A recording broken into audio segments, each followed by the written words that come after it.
En este caso vamos a intentar, en esta materia seguramente lo habrán hablado, es fortalecer la perspectiva sociológica. No hablamos específicamente de sociología pura y dura como hacen en la Cátedra 1, por ejemplo. Me parece mucho más propicio hablar de fortalecer la perspectiva sociológica, ¿no? Lo que tiene esta materia es que tiene mucha carga teórica, van a ver que hay muchos textos, son muy variados, y uno de los problemas tiene que ver con los periodos y la cronología. Es decir, podemos empezar a partir de un siglo y la unidad siguiente o la otra parte desde otra época quizás más remota, lo cual puede llegar a confundirles un poco. No obstante ello, va a ser fácil si se ubican o si leen bien los textos, no les va a ser complejo el proceso. Pero eso se los tengo que aclarar. Hay mucha carga teórica, parece un poco complicado, pero no es tan complicado al fin y al cabo. Luego termina siendo bastante sencillo si empiezan a prestar atención a los procesos históricos y a los textos. Hay un debate o una pregunta que yo me hago que es ¿qué saber en realidad? Porque ustedes saben cosas, ¿no? Tienen conocimientos, muchos porque están estudiando una carrera universitaria, y tienen otra clase de conocimientos, ¿no? Por ejemplo, sabían que la clase era a las 19:30, por ejemplo, y tienen que quedarse hasta las 21, bueno, 21:30 es muy tarde, nos vamos a quedar, pero hasta las 21 aproximadamente. Ese es un conocimiento que ustedes tienen. Ahora bien, ese conocimiento podemos decir que es información, no es tanto un conocimiento de una perspectiva didáctica, digamos, ¿no? Bueno, es como...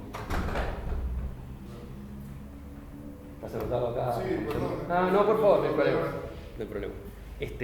No es tanto un conocimiento didáctico, ¿no? El hecho de saber que la clase es a las 19:30. Es información. Si ustedes acumulan información sobre los autores, van a entender que en realidad se acuerdan de cosas, pero no han sistematizado un proceso. Y por eso no tomo parcial, porque me parece que eso lo que está demostrando es lo bien que durmieron la noche anterior y cuánto pudieron leer, cuánto saben de Sarmiento, de Ramos Mejía, de Alberdi, cuánto saben de la temática de Nación, y no precisamente cuánto tienen o cuánto han analizado en torno al saber sociológico.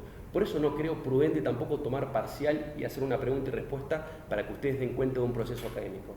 Es una perspectiva personal y me parece que en realidad suele ser bastante fructífero que ustedes tengan toda la libertad posible. Yo venía dando como primera consigna el hecho de escribir un ensayo a elección propia, es decir, que ustedes elijan un tema que les guste, puede ser sociológico también, y escriban sobre ello. Y ahí es cuando yo me llevo muy lindas sorpresas, porque leo cosas que yo no sabía, digamos, que ustedes están dando una formación propia, digamos, ¿no? Entonces no les estoy preguntando algo del texto que ustedes pueden responder y sacar de ahí, sino que están dando cuenta también de cómo lo sociológico puede interpelarles a ustedes, digamos, ¿no? Pasa la moto. Entonces, claro, también ahí yace la imposibilidad o la dificultad, mejor dicho, de dar una clase específicamente práctica, porque hay mucha carga teórica, insisto con eso. Entonces, claro, lo que hay que ver en este caso es cómo se realizan las consignas y cómo se llevan a cabo en relación al análisis sociológico. Pero bien, vamos a partir de una duda, de una frase, esta exposición, o al menos va a ser el núcleo de la exposición, esta frase. Es una frase de Pierre Bourdieu, no sé si es un sociólogo que lo han visto durante la carrera, solamente han leído, que plantea que los límites entre la ciencia y el saber común son imprecisos, ¿no? La ciencia y el saber común tienen límites imprecisos. Y esto es algo que vemos mucho en esta facultad y en las ciencias sociales, ¿no? Porque muchas veces, de forma errada o no, las ciencias sociales usamos métodos de las ciencias duras. Sin ir más lejos, la división entre teórico y práctico es una división de las ciencias duras. Se van a ver ideas, teorías a una clase y luego se va al laboratorio o se va a la clase práctica, sea de física, de medicina, de ingeniería o lo que fuera, a utilizar la técnica. Y lo teórico se ve de una forma precedente. En este caso nosotros no tenemos tanta distinción entre teórico y práctico. Y me atrevo a decir que la teoría no es en la práctica y la práctica no es en la teoría, ¿no? Entonces, claro, lo que dice Bourdieu es los límites entre la ciencia y el saber común son imprecisos, ¿no? Porque esto no se trata de una ciencia exacta. Y lo que Bourdieu plantea en el oficio del sociólogo es algo que también nos planteamos los comunicadores. ¿Cuál es nuestro rol? No sé bien qué orientación van a elegir, pero si eligen planificación, van a haber múltiples trabajos de cuál es el rol del planificador, ¿no? Y esto lo vemos en la comunicación, lo vemos en la sociología, lo vemos en la filosofía, pero quizás no vemos a una abogada, a una arquitecta, a un ingeniero preguntándose cuál es su rol. Puede haber un debate de cuál es el rol de un ingeniero, pero no es tanto una metodología, no es tanto un proceso de puesta en duda o aprendizaje, digamos, ¿no? Y lo que la similitud entre la sociología y la comunicación es que ambas estudian lo que se llama, o lo que entendemos por sentido común, ¿no? ¿Qué es el sentido común? ¿Cuál es esta construcción que entendemos como sentido común? Pero volvemos al primer ítem, ¿no? Que solemos decir que los límites entre el saber común y la ciencia son imprecisos. La palabra ciencia viene del latín y significa conocimiento. Es decir, la distinción entre saber no científico y saber científico es una distinción medianamente moderna, ¿no? Los primeros saberes, vamos a ir un poco a la antigüedad, yo les voy a ir aclarando igualmente para que no se mareen, comienzan en forma de mitos. En el siglo V a.C. y 6 a.C. lo que ocurre es un pasaje que en la filosofía se interpreta como del mito al logos. Presten atención a estas palabras, mito al logos. Este pasaje lo que dice es que en realidad las formas míticas de conocimiento, con la Ilíada, con la Odisea, con Hesíodo, con Homero, con los poetas trágicos griegos, está pasando de una forma mítica a una racionalización de ese saber. ¿Qué significa que un saber sea racional? Justamente que tenga una sistematicidad, si se quiere, aunque después vamos a poner en duda esta palabra, ¿no? Se pasa entonces de un saber mítico a un saber racional. Vamos a quedarnos un poco con eso, ¿no? Y se pasa de la teología, todos y todas saben lo que es teología, ¿no? ¿Conocen lo que es teología? Teos, Dios, logos, saber, ¿no? Teología. Se pasa de la teología, del saber religioso, en Grecia, en el antiguo Egipto y presuntamente también en parte de Asia Menor, a lo que es la filosofía. Y esta filosofía también abarcaba materias como la matemática. La matemática viene del pueblo egipcio, empieza a ser considerado un saber en el pueblo egipcio y luego se perfecciona a partir de la Grecia antigua. Un dato no menor es que en ese entonces la matemática era considerada innecesaria. Los egipcios decían que en realidad no tenía ningún tipo de utilidad el saber matemático, y fíjense cómo cambió todo, ¿no? Entonces, claro, piensen en Pitágoras, en Tales, los egipcios justamente, y lo que se establece es el saber silogístico por parte de los griegos. ¿Qué significa el saber silogístico? Es el saber lógico. La famosa frase, todos los hombres son mortales, Sócrates es hombre, Sócrates es mortal. Ese es un saber silogístico, que luego se complejiza muchísimo más. Pero en realidad empieza a haber un saber más racional y lógico. Acuérdense, del mito al logos. Otra distinción griega es un dualismo que van a ver en otras materias que tiene que ver con dos palabras también, que es doxa, con X, y epistem. ¿Qué es doxa y qué es epistem? Doxa es una opinión, una creencia común, algo que se puede decir en la esfera pública, por ejemplo. Y epistem es el conocimiento que puede justificarse como una verdad, como algo que puede ser corroborado, como algo que puede ser empíricamente visto. Acuérdense en esta palabra, mito al logos, doxa y epistem. Si nos quedamos con la palabra epistem y logos, ¿qué palabra podemos formar a partir de epistem y logos? Exactamente, epistemología. ¿Qué es la epistemología? Es justamente la base o el baluarte, si se quiere, de la perspectiva científica. La ciencia y la filosofía y el saber utiliza la epistemología para determinar qué es un conocimiento que pertenezca al área de la academia y cuál no. Cuál es justamente una información, como puede llegar a ser la clase esa a las 19:30, y cómo puede llegar a ser un saber que en realidad requiere más de investigación. Ustedes preguntarán, bueno, como dijo el compañero, epistemología, se genera un objeto de estudio. Y pueden hacer una pregunta que es más que válida, que es ¿cómo se genera un objeto de estudio? Todos y todas ustedes van a tener que hacerlo cuando se reciban en lo que es el proceso de tesis de grado. ¿Cómo se genera un objeto de estudio a partir de elaborar un proyecto de tesis? ¿Qué significa esto? Tiene que haber un marco teórico, una hipótesis, dependiendo de la institución o no, acá, si mal no recuerdo, no ponen hipótesis, una metodología, un estado de la cuestión o estado del arte y una bibliografía. ¿Qué significa esto? Que se puede analizar o se puede estudiar cosas cotidianas, como hace la sociología, como hace la comunicación, a partir de establecer un criterio epistemológico. ¿Cómo se hace esto? A partir de la generación de un marco teórico epistemológico, a partir de una metodología, a partir de un estado de la cuestión o estado del arte, que es recorrer los trabajos anteriores en la investigación que yo voy a hacer, una bibliografía, y luego obviamente redactar este proyecto, pero establecer esto como un objeto de estudio. Así se genera lo que se llama el objeto de estudio, que puede ser algo cotidiano. Por ende, episteme y logos es una forma de conocimiento que viene de la antigüedad, y volvemos a la frase inicial de esta primera parte de la exposición: los límites entre la ciencia y el saber común son imprecisos. ¿Cómo se rompe o cómo se puede establecer una diferencia pseudo-taxativa en torno a estos límites? A partir de establecer un objeto de estudio epistemológico. Podemos estudiar lo que creamos prudente. Podemos estudiar a partir de un análisis sociológico un problema que tengamos incluso individual, algo que nos aflija a nosotros y nosotras. Si ustedes se sienten afligidos en una cursada, por ejemplo, ustedes realmente vieron el proceso escolar no como traumático, pero como algo difícil, eso también corresponde a un objeto de estudio sociológico.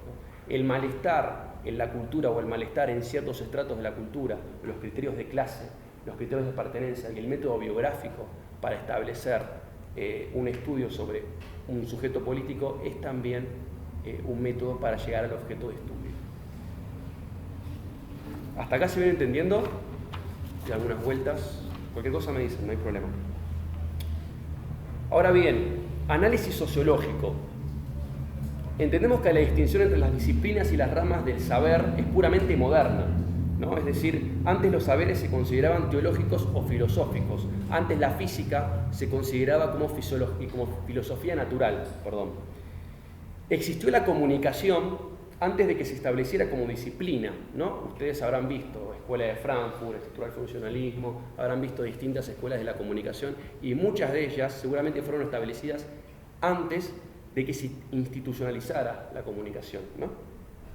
Entonces, claro, no podemos decir, sabiendo que la sociología se establece como forma institucional a partir del siglo XIX, pero no por ello vamos a decir que no existieron relaciones sociales antes. Sería descabelladísimo decir que no existieron relaciones sociales antes de que se estableciera la sociología de manera institucional, ¿no?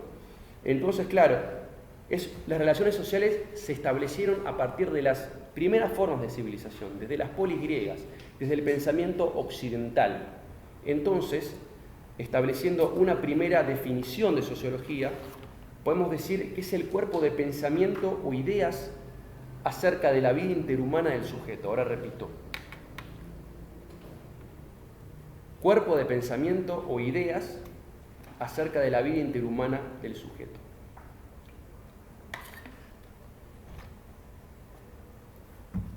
Pero eso también es muy amplio, ¿no? Porque es decir, la vida interhumana del sujeto es muchísimo. ¿Qué corresponde a algo sociológico? Cualquier cosa que hagamos es algo sociológico. Es complicado, digamos, ¿no? Pero la definición vamos a buscarla en realidad en el decurso del pensamiento occidental, como hicimos de forma muy acotada recién. Y vamos a intentar establecer una definición bastante más simple de lo que entendemos por análisis sociológico o sociología.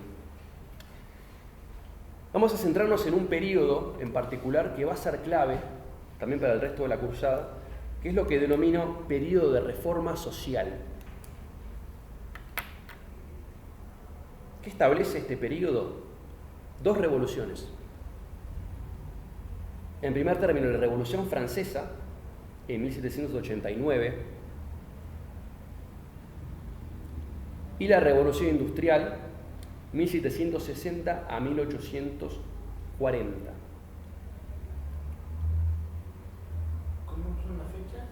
Revolución Francesa, 1789, y Revolución Industrial, 1760-1840.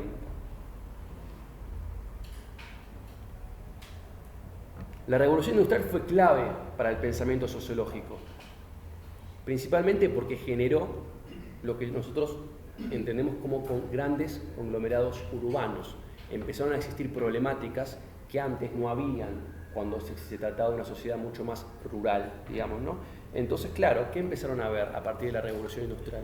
Un sistema de clases sociales, enfermedades también, grandes pestes, producto del hacinamiento, y las relaciones económicas del antiguo régimen quedaron abolidas.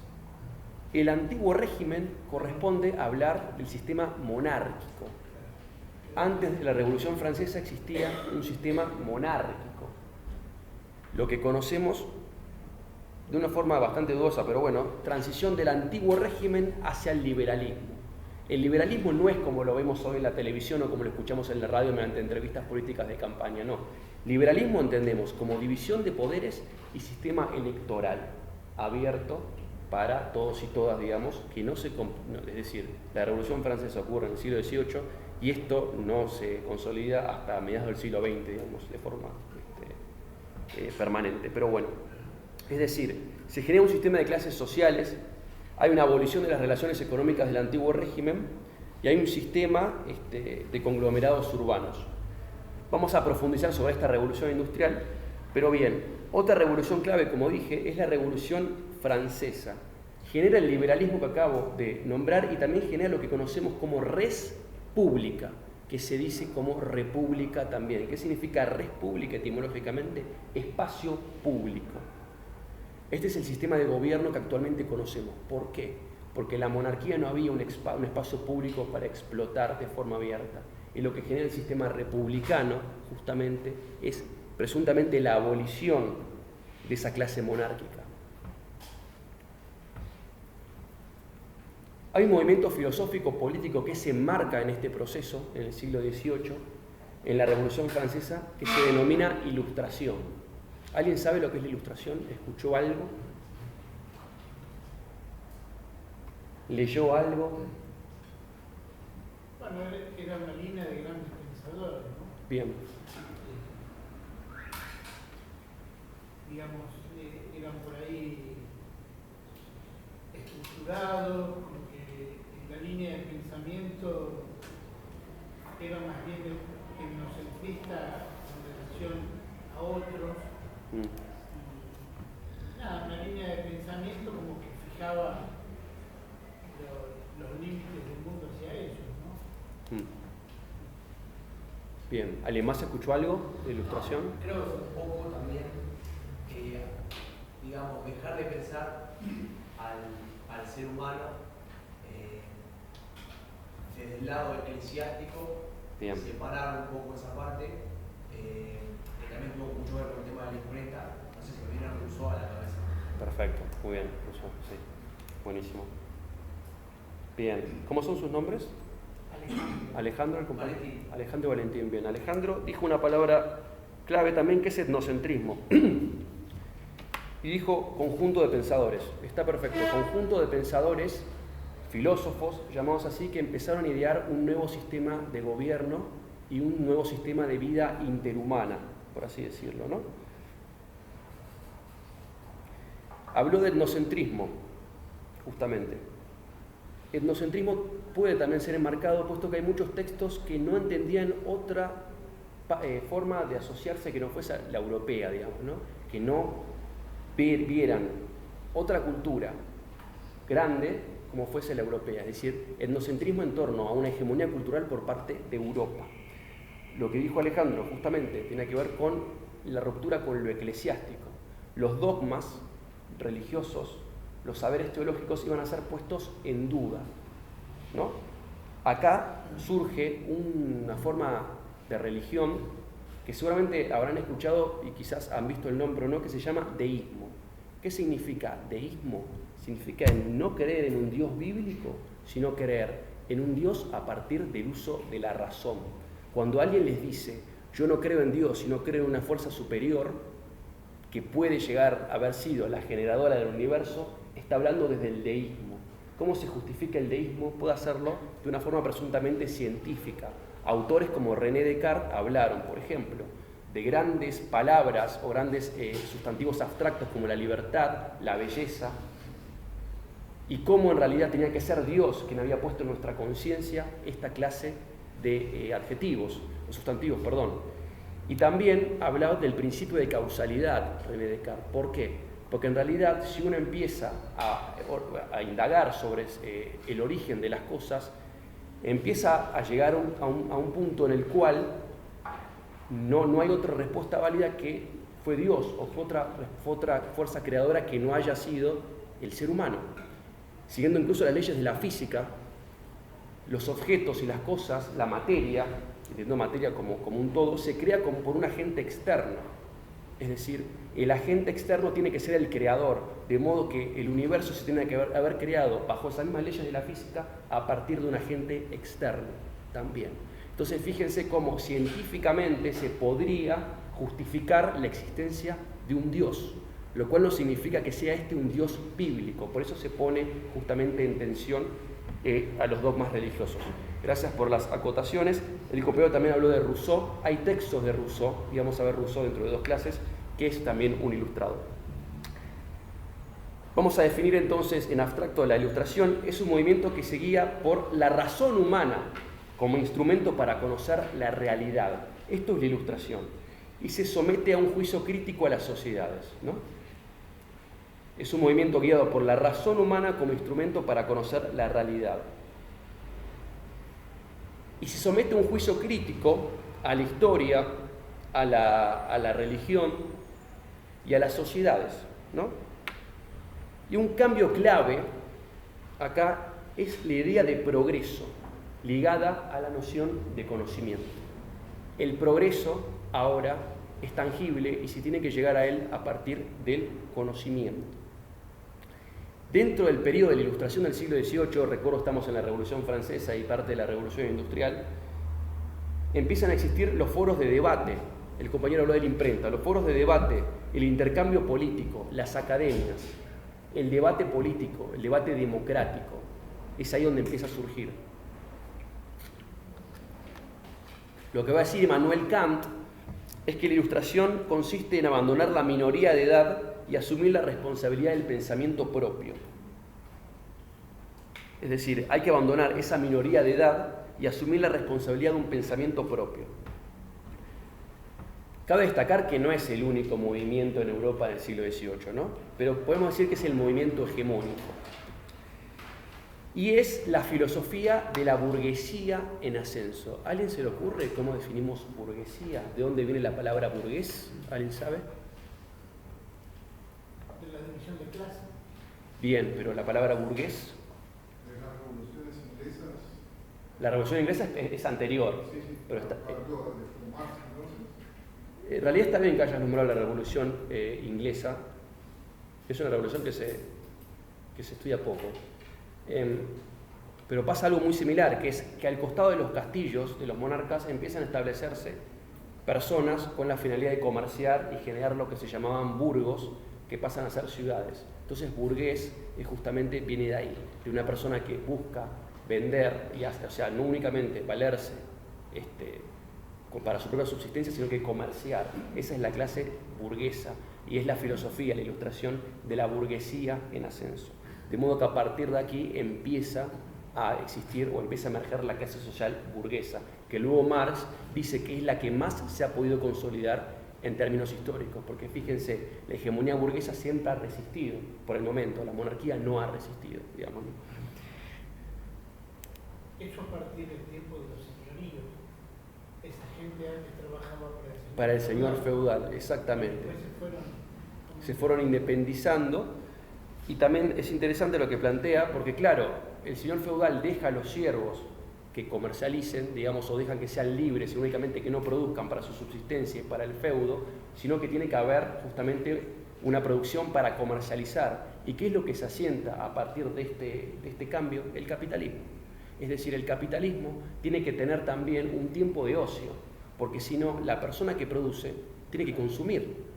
El capitalismo de ocio existe, entonces una persona no puede trabajar 15, 20 horas porque no tendría tiempo para gastar su sueldo. Ese sistema feudal queda abolido y se establece lo que conocemos como el capitalismo. Acá hay un gran cambio, fíjense que estamos hablando de la revolución industrial. Se establece la producción en serie, la máquina a vapor, se crean las industrias, empieza la explotación laboral y se asienta lo que es el capitalismo industrial. Dentro de la academia, lo que define la ilustración es la teoría política de John Locke, se escribe Locke con C y K, seguramente lo han escuchado, la física de Newton y un gran avance de la geometría, ¿no? Acá también el saber matemático avanza bastante. Pero bueno, hasta ahora venimos hablando de filosofía, no hemos hablado tanto de sociología. Entendemos que la filosofía es una suerte de ciencia madre para las demás ciencias, ¿no? Para esta distinción moderna que entendemos como historia, como sociología, como física, que empiezan a institucionalizarse taxativamente, por así decirlo, en el siglo XIX, ¿no? De una forma mucho más desarrollada. Pero bien, la sociología es uno de los últimos brotes de la filosofía, ¿no? Uno de los fundadores de la disciplina sociológica se llama Augusto Comte, vamos a decirlo acá en Argentina, ¿no? Augusto Comte, cuya vida va de 1798 a 1857. Lo que consideraba Comte es que la filosofía tradicional era pura metafísica, es decir, metafísica, más allá de lo físico, que no existía, que era algo para creer, que no era comprobable. La lógica, entonces, no tenía que servir únicamente para la ciencia, sino que para establecer leyes. Entonces, lo que la sociología tiene como finalidad para Comte, insisto, es sistematizar sobre los acontecimientos sociales. Lo que yo digo también en torno a esto es que en realidad toda la cultura o estructura humana se sistematiza a través de un hábito, ¿no? Tenemos hábitos que estructuran y moldean una cultura, ¿no? Y las operaciones culturales exitosas se consideran como naturales. Cuando una operación cultural tiene éxito en lo que realiza, es considerada como algo natural. Pero yo les pregunto, ¿qué tiene de natural algo de lo que vemos hoy en día? Únicamente nuestro cuerpo. Luego todo lo demás pertenece o circunscribe un universo simbólico creado por el ser humano. No es natural el dualismo cultura versus natura. Es decir, la cultura le ha ganado, por así decirlo, a la naturaleza. Y lo que dice es que el saber tiene que ser sistemático para generar leyes en torno a la sociedad. Y claro, que algo sea sistemático es bastante benefactorio, ¿no?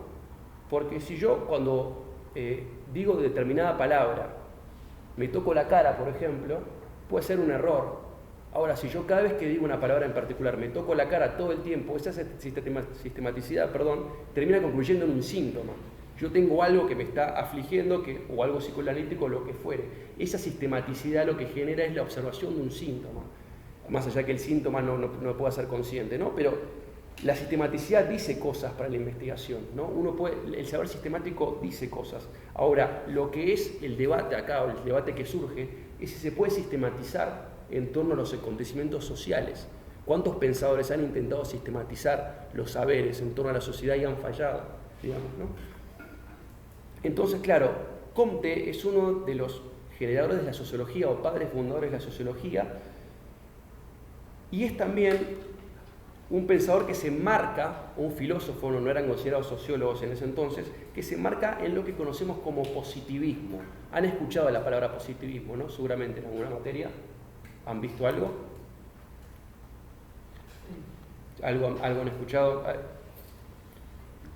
Recuerdo de haber leído bastantes textos sobre el positivismo, pero bueno, lo vamos a ver más adelante. El positivismo es justamente intentar copiar un método de la ciencia dura para con las ciencias sociales, estudiar a las ciencias sociales como si fuesen ciencias naturales, ¿no? Lo cual luego queda demostrado que no es posible. Se basa justamente el positivismo en la observación y el experimento, ¿no? La unión general de conceptos que permiten coordinar hechos observables. La sociología en un principio se llamó fisiología social. Es decir, la fisiología social tenía como finalidad articular la ciencia a partir de un análisis histórico de hechos observables dentro de la organización social. Repito, articular la ciencia a partir de un análisis histórico de hechos observables dentro de la organización social. A partir de un análisis histórico de hechos observables dentro de la organización social. Sí, no hay problema. Sí, después mandame un mail y te la paso. No hay ningún tipo de problema. Te paso el mail. Gracias a vos. Buenas noches. Hechos observables Dentro de la organización social. Hago un paréntesis acá. Vamos a intentar irnos las 9 o antes de las 9. Entiendo que es un horario muy complicado y es complicado que estén acá también para todos y todas. Así que bueno, vamos a intentar hacerlo lo más breve y express posible. Así que bueno, volvemos a Comte. La filosofía de la historia para Comte se basaba en 3 estadios. Teológico, infancia, perdón, vamos a decirlos primero y luego los explico. 3 estadios: teológico, metafísico y positivo. Fueron 3 estadios de la filosofía. Su filosofía de la historia se basaba en 3 estadios: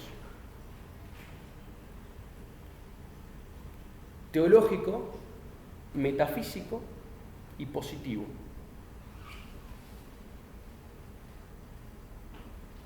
El teológico era la infancia, el metafísico era la juventud y el positivo era la adultez. Eso que se establecía para la historia o su filosofía también se establecía para el individuo. Es decir, una persona llegaba al estado positivo o científico, que es una suerte de sinónimo, en la adultez, ¿no? Hemos tenido a la infancia de la historia en la antigüedad, luego se ha llegado a un sistema democrático en la adultez, y para la filosofía de la historia de Comte vamos a llegar a un estadio científico en un futuro en el cual justamente tengamos leyes y la sociedad se rija a partir de leyes científicas y no haya problemas o no haya los problemas que se han visto en esa época. ¿Hasta acá todo claro? Otro de los padres fundadores de la sociología se llama Saint-Simon. Así como es alguien fundador de la sociología, es el fundador de lo que hoy conocemos como socialismo. El concepto socialismo se acuña por primera vez en 1833, es decir, es anterior a Marx. Marx lo que hace es, a través del método dialéctico, establecer un socialismo científico. Pero el padre de lo que conocemos como socialismo es Saint-Simon. Incluso el concepto de lucha de clases era anterior a Saint-Simon. Sí, Oliver. 1833. ¿Y Comte era de? Comte era de 1798 a 1857. Y Saint-Simon en 1833 acuña el término socialismo y también sociología. ¿Alguna duda hasta acá? ¿Pregunta? Perfecto. El tercer sociólogo que vamos a mencionar en esta exposición es Durkheim. Es posterior Durkheim, 1855 a 1917. Es decir, abarca parte del siglo XIX y parte del siglo XX, de 1855 a 1917. Durkheim, por el contrario, sostenía que la sociología no debe ser sistemática y tampoco tiene que haber una filosofía de la historia que se jacte en descubrir leyes, sino que tiene que ser una ciencia distinta a las demás. El objeto de estudio de la sociología es el hecho social.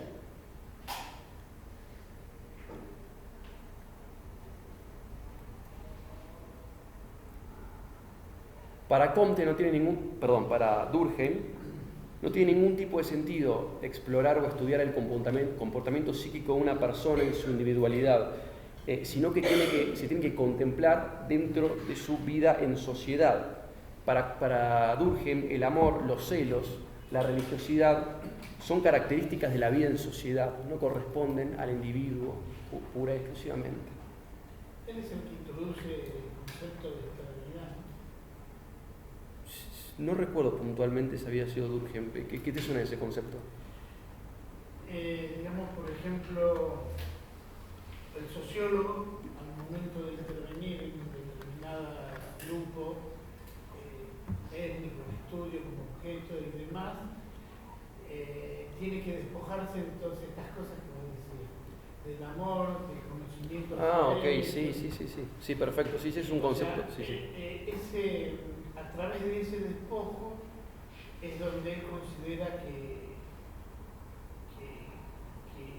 digamos, el objeto de estudio va a ser más ecuánime, preciso, o que se acerca más a una realidad. Exactamente, sí, bueno, eso lo vemos también con la reflexividad, con otros conceptos que van a ver, exactamente. No hay que tener un juicio a priori, una prenoción cuando se estudia, cuando se tiene un objeto de estudio. Está perfecta la intervención. Ahora vamos a meternos más en una definición un poco más simple y no hablar tanto de autores, sino vamos a entender la sociología de una forma, o el análisis sociológico de una forma más sencilla. Lo que entendemos es que el sujeto está siempre condicionado por un otro o por una otra. Está siempre en convivencia, al margen de su apertura o cierre. Es imposible no estar en contacto con un otro o con una otra. En efecto, el concepto que me gusta acuñar para entender análisis sociológico se llama redes de interdependencia. Es sencillo, siempre estamos condicionados por un otro. Hay redes de interdependencia. Lo que es presuntamente el hecho más individual también está regido por relaciones sociales, que es el que dice Durkheim, que es lo que conocemos como suicidio. Durkheim escribe el libro llamado El suicidio, ¿no? Sí, el proceso del suicidio. Exactamente, lo toma como objeto de estudio y demostró que en un acto tan trágico y tan presuntamente individual hay relaciones sociales. Porque a él le habían dicho, se comenta una anécdota en una clase, el suicidio no posee relaciones sociales, a lo que él contesta no, en el suicidio también hay relaciones sociales, digamos, no están regidos por parámetros sociológicos. Por ende, el suicidio puede ser altruista, por ejemplo, cuando una persona se siente una carga, se suicida, o con una persona por presión se suicida, o puede ser, por ejemplo, anómico, que viene de anomos, sin ley, quiere decir que hay una persona completamente desintegrada del cuerpo social, se suicida, una persona que está al margen de la ley, que no encaja en la sociedad o que siente que no encaja en la sociedad o está completamente marginada, se suicida. ¿Han visto la serie El juego del calamar, por ejemplo? Bueno, fíjense en ese juego como mucha gente sabe que va a morir y aún así juega. Podemos convenir que eso también es un acto suicida, ¿no? Y dentro de ese acto hay también varios perfiles. Hay gente que es anómica, que está completamente desintegrada, hay gente que es marginal y es excluida por el sistema o por el orden social vigente, y hay gente que está sobreintegrada a la estructura social. Por ejemplo, un empresario que fracasó, que es uno de los personajes. También hay un señor que se suicida o que va a un juego para hacer algo. Y hay una persona que es el personaje principal, si mal no recuerdo, que es rechazada por su familia, entendiendo la familia sociológicamente como una institución, y es rechazada, tiene problemas con el juego, tiene problemas de dinero, lo buscan para matarlo unos mafiosos. Es decir, es completamente anómica y también está dispuesta a suicidarse. Esa particularidad del suicidio puede darse por la integración o por la no integración al orden social de un sujeto. Sí.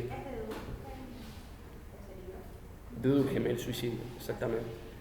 Es un libro, digamos, la mejor obra que podemos entender de él, ¿no? Lo que entendemos es que dentro del suicidio existe la influencia de la religión, de la etnia, la nacionalidad y la idiosincrasia. Sí, adelante. Hola, ¿cómo va?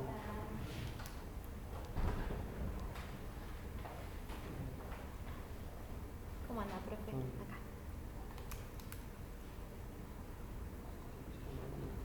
Ahí está.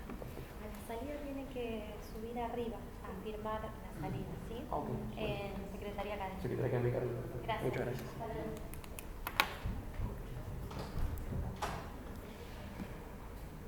Bien, en el suicidio influye la religión, la etnia, la nacionalidad, la época, la idiosincrasia.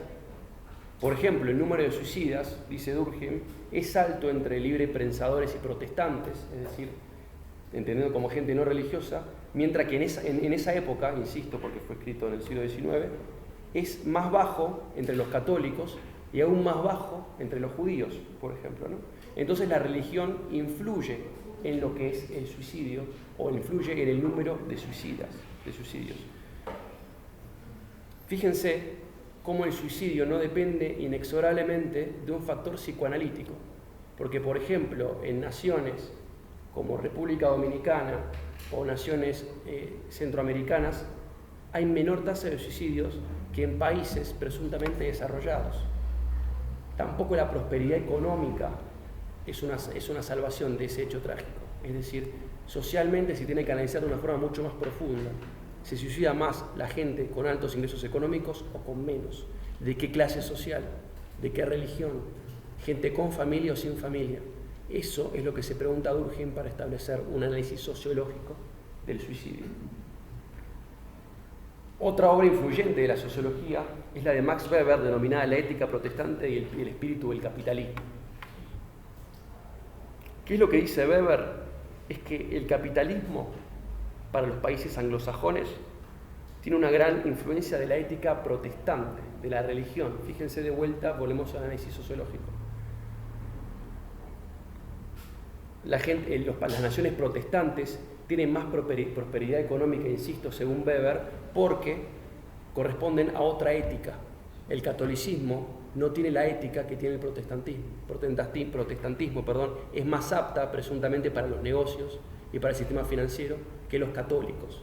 Eso es lo que va a decir Max Weber en dicha obra. Sí, perdón, si no me equivoco, que también hay una clase alta en lo que es el protestantismo que no se conforma con lo suyo, sino que permite un cierto excedente porque también le conviene un tema de negocios.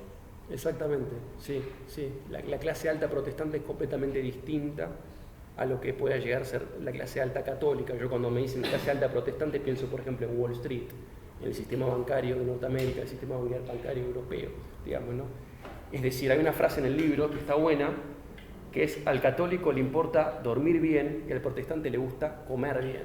Es decir, no hay tanta culpa, por así decirlo, ¿no? Vamos, ya para ir cerrando esta exposición, vamos a citar un sociólogo más contemporáneo de 1959, de apellido Mills, que escribió entre los años 50 y 60 un libro llamado La imaginación sociológica.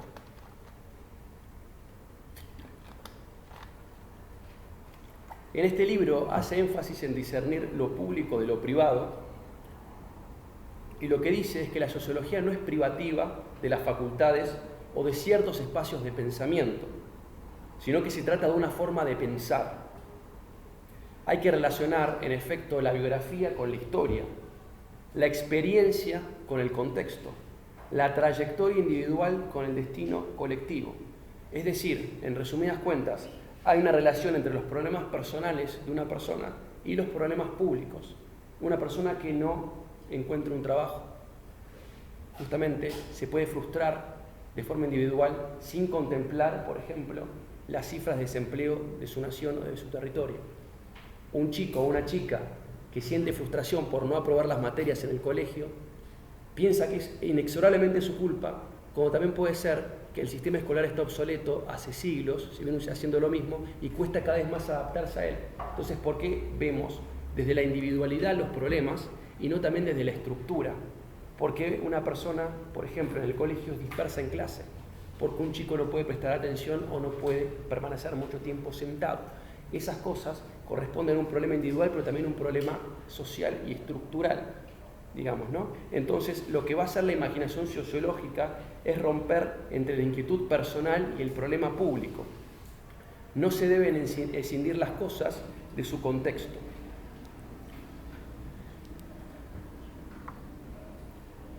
Para ir cerrando, cerramos el surgimiento de la sociología diciendo que la sociedad industrial y comercial conduce a la dosificación de las pasiones y al establecimiento de relaciones diplomáticas entre las diversas sociedades. La sociedad industrial es naturalmente pacífica y es preciso estudiar su realidad. La ciencia que estudia la realidad de la sociedad industrial se bautiza por Comte como sociología. Por ende, concluimos que la sociología es la disciplina que estudia las relaciones sociales.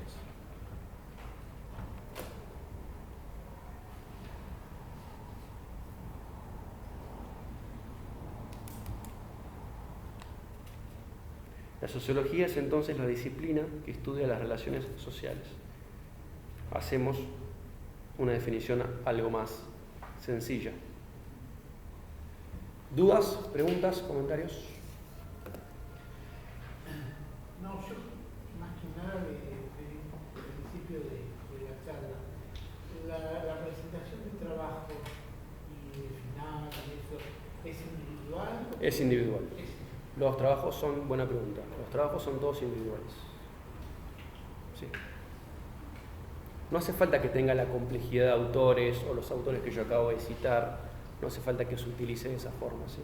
No, eso también lo aclaro porque a veces me lo han dicho en otros cuatrimestres.